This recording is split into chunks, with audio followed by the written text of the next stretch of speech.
ao Dr. Daniel Coimbra.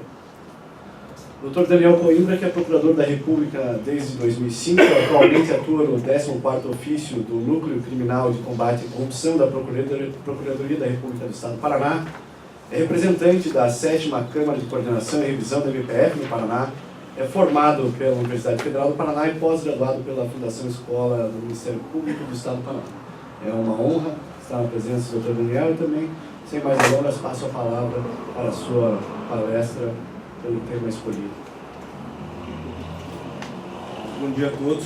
Eu agradeço pelas palavras aqui dos coordenadores, agradeço ao Dr. Jeff pelo convite e quero, já de início, deixar livre a todos os senhores a intervenção aqui no meio da minha fala, independente do momento, porque a gente está aqui com uma condição muito especial, né? Justiça Federal já é exceção, então a gente trabalha com competência residual, são processos em menor número, mas a gente sente, eu na faculdade também senti a dificuldade de contato direto com a Justiça Federal e com o Ministério Público Federal, na época que eu estudei, apesar de ser uma universidade federal que já tem uma vinculação maior do que o normal com os entes federais. Além dessa restrição, a gente vai falar aqui sobre o sistema penitenciário federal, que é o fim da última exceção, né? Porque passando pela peneira do inquérito policial, chegando à ação penal, passando pela peneira da ação penal, havendo condenação, a gente vai para uma execução apenas dos casos federais e apenas de situações muito específicas dentro de alguns crimes é que o preso chega no sistema penitenciário federal. Então, gostaria de deixar isso livre para os senhores para me interromper e perguntar na hora que desejarem, até porque é um tema muito difícil de a gente encontrar material para estudo, ou por uma questão mais aprofundada. A parte administrativa de gestão, ela é muito restrita por conta da segurança que existe sobre os dados das penitenciárias. Então aqui é o momento da gente conversar sobre o tema. E eu estou à disposição para isso. Gente, o Sistema Penitenciário Federal, ele nasceu há 10 anos. A gente teve esse ano na 7ª Câmara, e aqui mais uma especificidade do Ministério Público Federal, né, que o doutor referiu da 7ª Câmara. A gente está acostumado com a estrutura do Ministério Público Estadual, Procurador-Geral de Justiça, que é o chefe máximo do Ministério Público Estadual, e que concentra os poderes da titularidade da ação penal, e no caso específico, arquivamento e determinação do oferecimento de denúncia. Isso é concentrado na mão do PGJ e, na esfera federal, do PGR, do Procurador-Geral da República. Na Procuradoria-Geral da República, a gente tem uma estrutura, como a atribuição da PGR ela é muito extensa, ele não tem como, pessoalmente, como o PGJ também não tem, mas na esfera federal aí isso fica um pouco mais evidenciado, a possibilidade de tratar diretamente de todos os temas. Então, quando eu falar 7ª Câmara, ouvir 1ª Câmara, 2ª Câmara do Ministério Público Federal, os senhores podem ouvir tranquilamente o Procurador-Geral da República. No caso hoje, nosso colega Rodrigo Janot, que é o Procurador-Geral. A delegação de poderes do PGR para a atuação das câmaras em cada uma de suas áreas. A gente tem a 2ª Câmara, que é uma Câmara criminal em matéria geral. 3ª Câmara, que é a Câmara de Direito do Consumidor. 4ª Câmara, Direito Ambiental. 5ª Câmara, combate à corrupção e crimes envolvidos com corrupção, como crime de licitações, por exemplo. 6ª Câmara, que é a Câmara das Minorias, proteção de indígenas, deficientes. 7ª Câmara, que é a que eu sou representante de Curitiba, trata especificamente de controle externo da atividade policial, sistema penitenciário. Tá? Então, esses são os pontos específicos que a gente vai tratar hoje. Sistema penitenciário. Nasceu em 2006 e ele nasceu inspirado no sistema prisional americano. Nas prisões, nas supermax americanas, foi a inspiração do sistema penitenciário federal. Se alguém aqui já teve a oportunidade de visualizar uma penitenciária federal, já passou ou por Catanduvas. A penitenciária federal de Catanduvas, ela foi a primeira inaugurada no Brasil. A localização dela fica na região oeste, perto já do sudoeste do Paraná, torno de 50 quilômetros da cidade de Cascavel. Ela foi propositalmente colocada longe de centros. Não foi por acaso que foi escolhido o local. Ela tem uma visualização externa dos prédios perfeitamente possível. Ela não é cercada de muros, ela é cercada de grades e guaritas. Bem a imagem que a gente tem do sistema americano de penitenciária, que é para permitir a visualização de tudo que acontece ali dentro. Ela foi seguida pela penitenciária de Campo Grande, Mato Grosso do Sul, posteriormente penitenciária de Porto Velho, e por último, a última a ser inaugurada foi a penitenciária de Mossoró. Essas últimas três, pelas dificuldades de deslocamento e de infraestrutura até que foram encontradas pela colocação da penitenciária de Catanduvas em um local bem afastado de centros urbanos, essas novas unidades acabaram sendo colocadas em uma proximidade um pouco maior dos centros, tá? Para facilitar atendimento médico. A gente sabe que o interior aqui do país, a gente tem uma certa dificuldade logística no interior do país em acesso a medicamentos, acesso a serviços, infraestrutura. Então, notou-se que o afastamento gerava uma série de dificuldades administrativas que talvez não fossem justificadas. Então, as outras três penitenciárias que estão em funcionamento, elas foram inauguradas já próximas das cidades maiores. Está para ser inaugurada, esperamos que no ano que vem, a 5ª Penitenciária Federal, que vai ser de Brasília. E todas elas, essa vai ficar cheia. Na verdade, eu já vou adiantar aqui um tema que eu ia falar mais pra frente, mas na verdade o sistema penitenciário federal ele é de inclusão provisória, não é para os presos ficarem definitivamente cumprindo a pena toda lá. E uma das características é a transferência dos presos, eles não passam longos períodos, por vezes não passam o período todo provisório que eles são internados dentro da mesma penitenciária. Eles constantemente estão trocando de penitenciária, porque a intenção do sistema penitenciário federal é quebrar as organizações criminosas. Essa é a principal intenção do cumprimento de pena em sistema penitenciário federal. Então, com a inauguração da Penitenciária Federal de Brasília, a gente espera chegar nas 1.000 vagas. Cada penitenciária federal comporta 208 presos. Essa é uma lotação prevista já no decreto. A lei hoje prevê. Isso, ela foi prevista primeiro no decreto, né, de 2000. Porque é estranho, a penitenciária foi inaugurada em 2006, o decreto do sistema penitenciário de 2007 e a lei de 2008. Então, ela foi construída primeiro e determinada a capacidade depois. Mas isso são questões, né?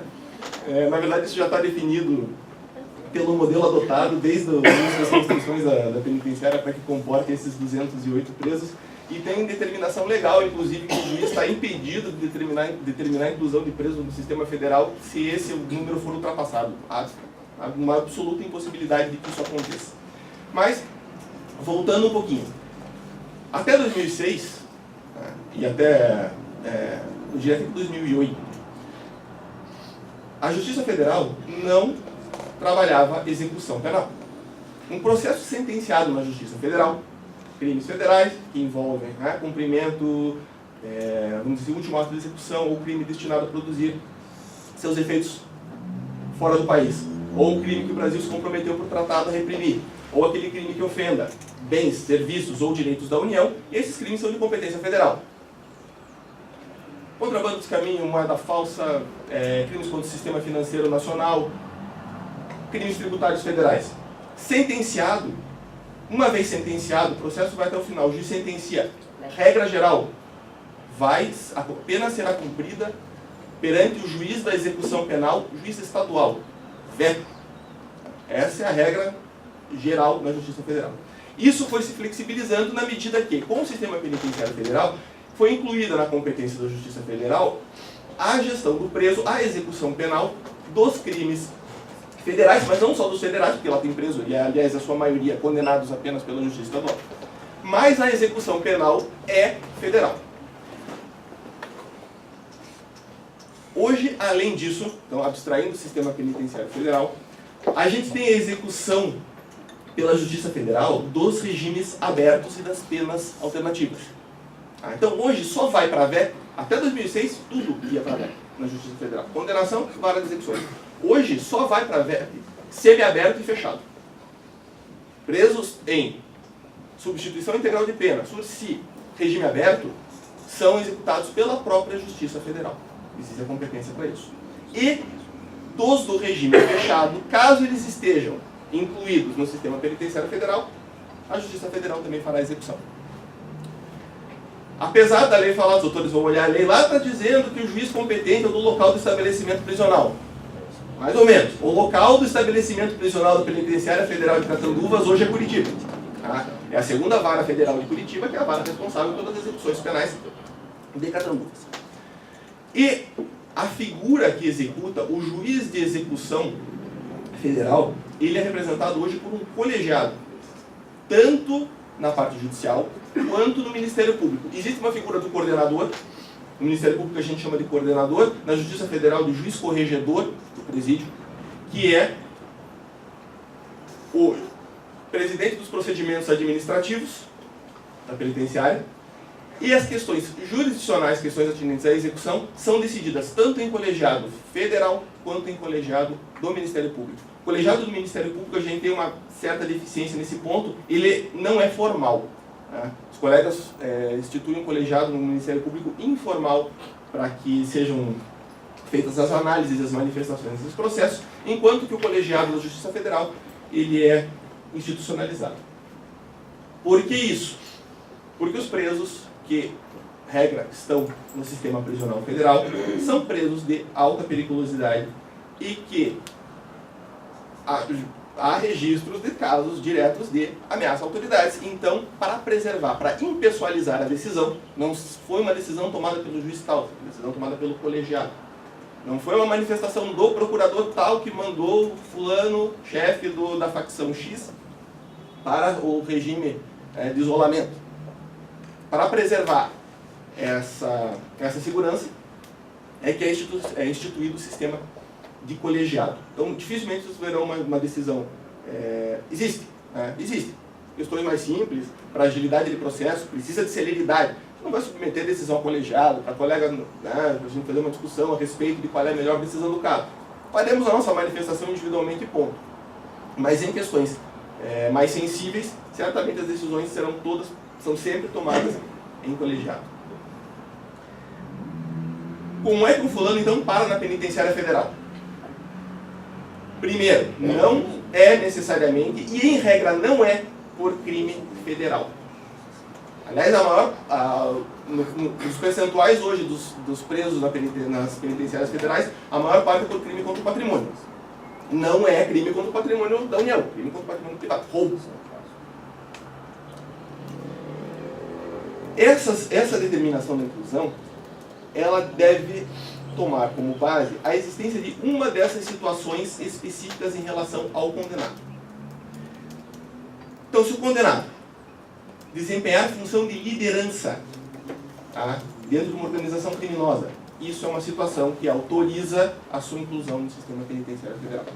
Não é participar da organização. Se a gente fosse hoje, quase todos os presos participam de alguma organização ou de alguma facção. Tem que exercer a função de liderança. Ele ter praticado crime que coloque em risco a sua integridade física no ambiente prisional de origem. Então o cara está em risco, aquele caso clássico, né? O bandido é tão bandido que se ele entrar na cadeia ele vai ser puxado. Então olha, a primeira questão aqui que já dá para notar. O sistema penitenciário federal ele não é feito exclusivamente com caráter punitivo, corretivo, mas também com caráter de garantia da integridade do preso. Terceira situação em que ele pode ser incluído no sistema federal, se ele cometer algum fato que o imponha o regime disciplinar diferenciado. Regime disciplinar diferenciado, 2 horas de sol por dia apenas, sem contato com os demais presos. Prazo máximo, 360 dias, visitas limitadas a 2 pessoas, uma vez só na semana. Ponto final. Esse é o regime disciplinar diferenciado. Não é a mesma coisa que está no sistema prisional. Uma coisa é uma coisa, outra coisa é outra coisa. Tá? O regime disciplinar diferenciado, ele tem caráter de sanção administrativa por uma falta cometida pelo preso. Beleza, então o regime para a penitenciária estadual, cometer uma falta administrativa, pode ser incluído no regime disciplinar diferenciado. Se ele estiver nesse regime, ele pode cumprir, pode ser solicitada a sua transferência para a penitenciária federal. Dentro da penitenciária federal, o regime de tratamento dos presos é parecido com o regime disciplinar diferenciado, mas ele não é uma punição. Não é uma punição para o preso, não tem uma falta administrativa. Não vai zerar tempo de contagem para a progressão de regime, não vai ter uma possível regressão. Tem nada disso, apesar do regime ser parecido. Dentro da penitenciária federal, a punição que existe para cometimento de falta interna é o regime de isolamento. Pode ser até 10 dias, aí o preso fica isolado da convivência dos demais. E mesmo na penitenciária federal, gente, a convivência já é bem restrita. Os presos na penitenciária federal, eles não convivem com todos os presos que estão naquela penitenciária. Então, se, vamos supor, penitenciária, capacidade máxima, 208 presos, lotação máxima, completa, cada preso não vai conviver com mais do que 30, 40 outros presos, 50 no máximo, se conseguir uma convivência dentro da ala integral, que não acontece, porque os banhos de sol são em horários diferentes, para que se reduzam os grupos e eles são divididos lá dentro de forma que desarticule a organização a qual eles pertencem. Aliás, é por isso que o sistema penitenciário federal existe. Outro caso que pode permitir inclusão: ser membro de quadrilha envolvida na prática de crimes com violência ou grave ameaça. Também permite a inclusão do preso. Outra situação que o preso pode ser incluído é que, mais uma vez, não há interesse nenhum do Estado em punir esse preso. Ao contrário, interesse em preservar sua integridade. O preso colaborador, o réu colaborador, pode ser incluído no sistema penitenciário federal. Por interesse próprio. Ele pode requerer. Aliás, quem é que pode pedir a inclusão do preso? Né? Pode pedir ele mesmo, Ministério Público, a autoridade administrativa. Esses podem pedir. O juiz não pode determinar de ofício essa transferência. Tá? E por último, se o preso estiver envolvido na prisão de origem em fuga, ou caso de violência ou grave indisciplina, também pode ser transferido. A gente teve um caso recente agora no Rio Grande do Norte, que houve diversas rebeliões lá, e muitos deles foram transferidos aqui para Catanduvas, até no sistema de vamos dizer assim, prisão emergencial. Então, essas são as situações. Preso que tem liderança de organização criminosa, que esteja em risco de integridade física ou que seja delator. Lógico que por isso também a gente pressupõe que possa sofrer de alguma forma certo risco. Preso que seja integrante de quadrilha ou bando de crime violento. Preso que esteja em RDD ou que tenha um comportamento violento ou tentativa de fuga na prisão de origem. Esses são os casos. Basta um deles para que o preso seja incluído no sistema penitenciário federal. Como é que funciona a inclusão? Pedido: Ministério Público, autoridade administrativa ou o próprio preso. Porque existem casos do interesse dele. Eles nunca querem. Mas, eu não vi nenhum até agora. Não conheço a possibilidade, a casuística, né, de um preso que tem ele mesmo pedido. Mas, feito esse pedido, a gente tem um processo que é completamente diferente de todo o procedimento que vocês trataram, talvez até hoje, seja em fase inquisitorial, seja em fase processual, seja em fase de execução. Tem dois juízes para decidir. Tem o juiz da origem e tem o juiz federal corregedor do presídio que vai receber o preso. Por que esse sistema? A lei entendeu que o juiz de origem ele tem o contato direto com o preso, o contato direto com o fato e maior conhecimento da situação que autorizaria a inclusão no sistema prisional federal. Então, para quem é feito o pedido? O pedido é feito para o juiz de execução do local onde o preso está cumprindo pena, fora do sistema prisional federal. Então, o sujeito está lá no Rio de Janeiro, cumprindo pena em Bangu, comando vermelho, chefe do comando vermelho, está participando de rebelião lá dentro da cadeia. O Ministério Público pede: olha, esse cara aqui está organizando crime, está falando na cadeia, está mandando, vamos tirá-lo daqui. Pede para o juiz federal: olha, a situação aqui é essa, a situação específica dele autoriza a inclusão do sistema penitenciário federal. O juiz estadual da execução penal analisa o pedido, defere e pede para a Justiça Federal responsável, no caso, se for para Catanduvas aqui em Curitiba, para que decida o caso. O juiz corregedor aqui recebe o pedido e decide se defere ou não defere a inclusão. Aqui começa a briga, porque tem duas autoridades, briga. Não tem discussão. O juiz acha que não pode, porque as condições dele não autorizam a inclusão no regime. Muito bem, o que fazer nesse caso? A própria lei prevê um recurso que não é recurso, que ela chama de conflito de competência, que não é conflito de competência. Tá? A lei fala, a autoridade fará o conflito de competência. Não diz qual é o tribunal, mas 99% dos casos é STJ, porque a gente tem o juiz estadual da execução penal e o juiz federal, da corregedor da penitenciária federal. Não vai para a TRF, em caso nenhum, porque Lembra que eu falei para vocês, gente? O juiz federal não executa a pena em regime fechado. O cara ir para o sistema penitenciário tem que estar no regime fechado. Então quem está cuidando da pena dele é o juiz estadual. Por mais que ele tenha sido condenado por uma vara federal, por um crime federal, ele vai estar sujeito na execução dele ao juiz estadual. Então, o conflito de competência, apesar da lei não dizer, é STJ. Não vai ter outra coisa.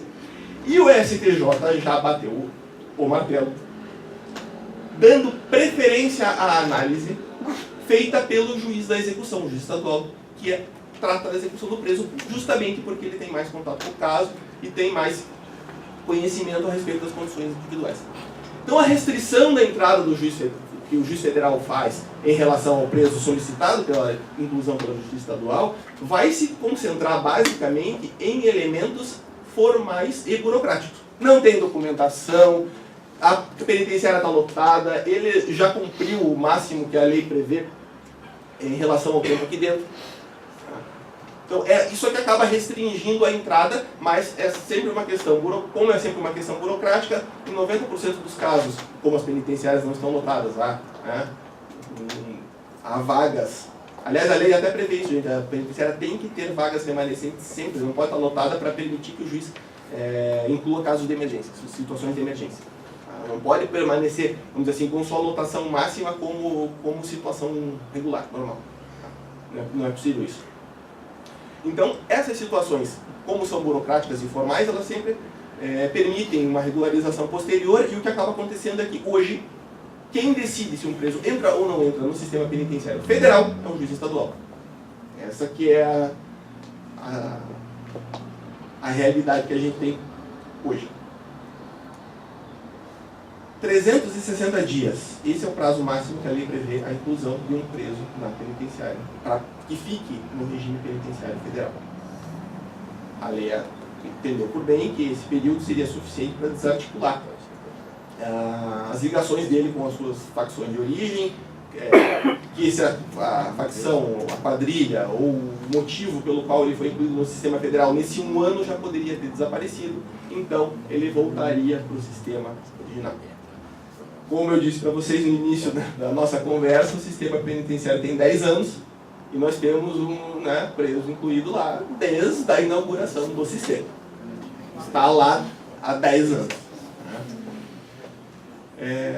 E, infelizmente, realmente não tem como voltar. E se voltar, vai voltar a liderar a organização. Mas como é que o cara fica 10 anos segregado numa organização e continua mandando nela? Bom, aí eu vou arrumar briga com uma turma aqui. Gente, olha, o sistema, a penitenciária, o sujeito está privado de liberdade, e para que funcione a ideia do sistema federal, ele precisa estar isolado. Isolado, lógico, que não isolado do convívio total do mundo. Vai ter contato com a família, ele vai ter contato com alguns presos da carceragem, ele vai ter contato com os agentes penitenciários. Mas ele tem que estar sem comunicação externa, ou, caso ela exista, ela tem que ser monitorada. Tudo bem. Nas penitenciárias federais, tudo é monitorado, inclusive as visitas. Há monitoramento ambiental das visitas. Isso aí está na lei, no decreto, é de conhecimento pleno, amplo. Né?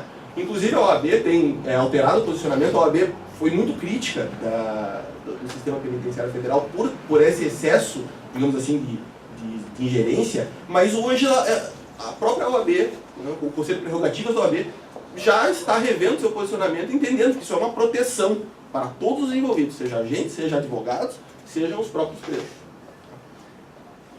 Um ponto ainda a falha, que é a visita íntima, porque não se cogita de monitoramento na visita íntima.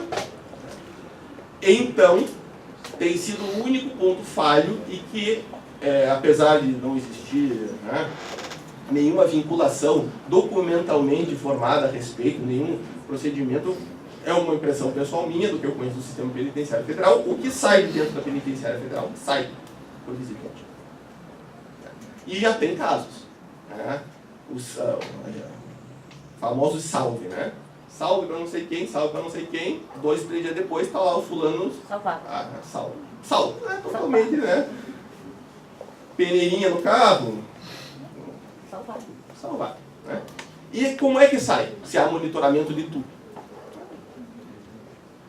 Das visitas que eu faço à penitenciária, o Ministério Público Federal vai as visitas na penitenciária, aquela lei, porque a penitenciária federal, gente, tudo que a lei prevê, que a gente fala, isso aqui a lei prevê, mas nunca foi feito, isso aqui a lei prevê, mas nunca foi feito, isso aqui a lei prevê, tudo na penitenciária federal é feito. Na penitenciária federal, o preso é tratado com respeito à sua integridade, mas com rigor, e como o preso deve ser tratado, sem excesso, né? Sem excesso, sem rigor. Tanto é que as reclamações, muitas das reclamações dos presos federais até, olha, não, o agente me destratou, xingou, não, foi ríspido comigo. Reclamam, né? Reclamam disso. Mas, por exemplo, visitas mensais do juiz corregedor e do Ministério Público na penitenciária.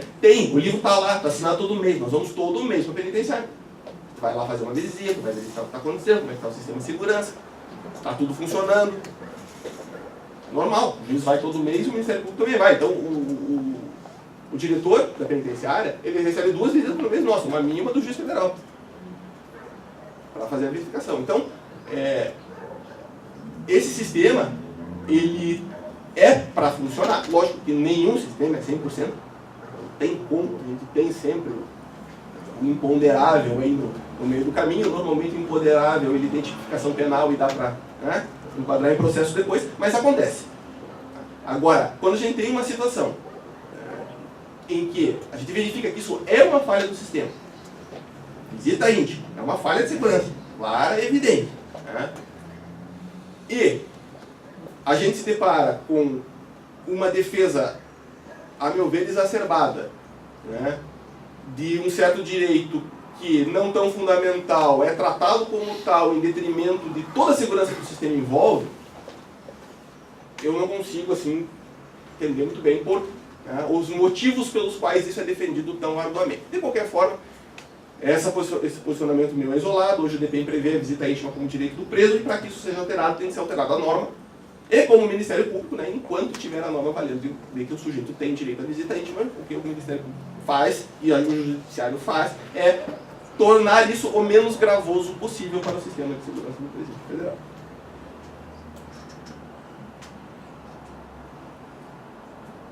Tendência, gente, é que esse prazo de 360 dias, hoje previsto na lei, ele seja modificado, porque, apesar dele ser um prazo razoavelmente longo, 1 ano para passar na penitenciária federal, que só tem 5 pontos do país, certamente é absolutamente longe do local de execução, que é o que o nosso sistema de execução prevê, que o preso cumpra a sua pena próximo das suas raízes e próximo da sua família, porque uma das finalidades dela é a reinserção social. Mas esse prazo, ele tende... Está sendo discutida a sua ampliação para que ele possa ser cumprido com efetividade. Então, um prazo um pouco superior, com um regime, com um rigor de isolamento de comunicação do preso com suas origens um pouco maior, pode permitir que essa característica do sistema prisional federal, que é o da provisoriedade do preso lá, seja cumprida. E o que está acontecendo hoje é que, como a gente não consegue quebrar a ligação do preso com o seu núcleo criminoso de origem, ele está acontecendo reiteradamente prorrogações e prorrogações para que o preso continue no sistema penitenciário federal. Pessoal, o que eu tinha para conversar com vocês, assim, que eu achava importante que vocês soubessem do contato inicial com o sistema era isso. Agradeço a atenção e estou à disposição para qualquer questionamento. Obrigado.